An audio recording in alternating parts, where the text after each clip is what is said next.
Bollywood actor Sushant Singh Rajput की मौत के मामले में सीबीआई अब साइकोलॉजिकल ऑटोप्सी करेगी। ये परीक्षण सेंट्रल फॉरेंसिक साइंस लेबोरेटरी द्वारा किया जाएगा। इस दौरान सुशांत राजपूत के जीवन के हर पहलू का गहराई से अध्ययन किया जाएगा। लेकिन आखिर क्या है साइकोलॉजिकल ऑटोप्सी, कैसे की जाती है, किस केस में की जाती है और इसके क्या फायदे होते हैं, आइए जानते हैं इस रिपोर्ट में।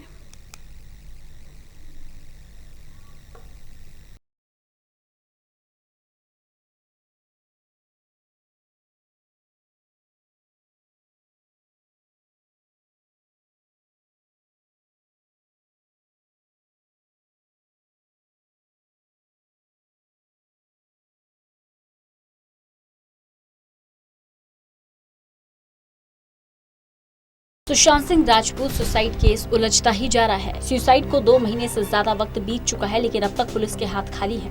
इस मामले में अब सीबीआई हर पहलू से जांच कर रही है। सीबीआई ने फैसला किया है कि अब इस मामले में साइकोलॉजिकल ऑटोप्सी कराई जाएगी। ये परीक्षण सेंट्रल फॉरेंसिक साइंस लेबोरेटरी द्वारा किया जाएगा। इसके जरिए पता चलेगा कि 14 जून के हादसे से पहले सुशांत सिंह राजपूत के दिमाग में आखिर क्या चल रहा था। लेकिन यहाँ उनके फैंस के मन में ये सवाल जरूर आ रहा होगा, आखिर क्या होती है साइकोलॉजिकल ऑटोप्सी और ये कैसे की जाती है। तो चलिए समझते हैं। साइकोलॉजिकल ऑटोप्सी को आम बोलचाल की भाषा में पीए भी कहते हैं। साइकोलॉजिकल ऑटोप्सी से ये पता लगाने की कोशिश होती है कि किसी व्यक्ति ने आत्महत्या करने की कोशिश क्यों की थी।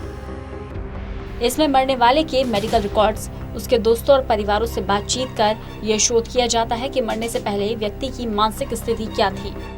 प्रारंभिक जांच में बताया गया था कि उन्होंने आत्महत्या की थी, लेकिन उन्होंने ऐसा क्यों किया, इसका कारण ढूंढने की कोशिश की जाएगी। ये साइकोलॉजिकल ऑटोप्सी एक तरह से सुशांत के मन का पोस्टमार्टम होगा। एम्स के फॉरेंसिक विभाग ने अभिनेता सुशांत सिंह राजपूत के मामले में सीबीआई से ऑटोप्सी रिपोर्ट के संबंध में दस्तावेज और वीडियो प्राप्त किए हैं। एम्स का 5 सदस्यीय मेडिकल बोर्ड सुशांत की ऑटोप्सी रिपोर्ट की जांच करेगा और हत्या की आशंका पर गौर करेगा। इसके तहत सीबीआई सुशांत के मूड स्विंग, बर्ताव के स्वरूपों और व्यक्तिगत व्यवहारिक विशेषताओं का भी अध्ययन करेगी। बताया जा रहा है कि सीबीआई का इरादा सुशांत की मौत के समय उनकी मानसिक अवस्था का पूरा खाका पता लगाने का है, जिससे उनकी मौत का कारण साफ पता चल सके। सीबीआई साइकोलॉजिकल ऑटोप्सी में सुशांत के दिमाग का अध्ययन करेगी। सीबीआई की फॉरेंसिक टीम सुशांत के लिखे नोट्स, किताब, WhatsApp message, chat, social media पर लिखी हुई तमाम पोस्ट का अध्ययन करेगी। सुशांत के परिवार, दोस्तों, करीबियों, उनके साथ रहने वाले कर्मचारियों से सुशांत की मनोदशा, व्यवहार के बारे में जानकारी हासिल की जाएगी। सीबीआई सुशांत की मौत के दिन से लेकर पहले के कुछ दिनों में उनके व्यवहार, रहन सहन, दिनचर्या का अध्ययन करेगी। ये ऑटोप्सी सुशांत सिंह की मौत का सच सामने लाने में बहुत महत्वपूर्ण साबित होगी।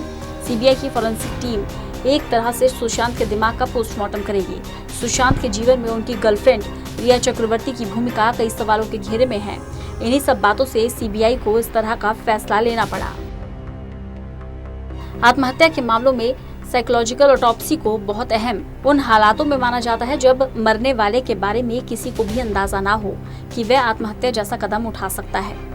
ऐसे उसकी मौत के हालातों के बारे में गहराई से अध्ययन कर ये पता लगाया जाता है कि व्यक्ति ने ऐसा कदम क्यों उठाया।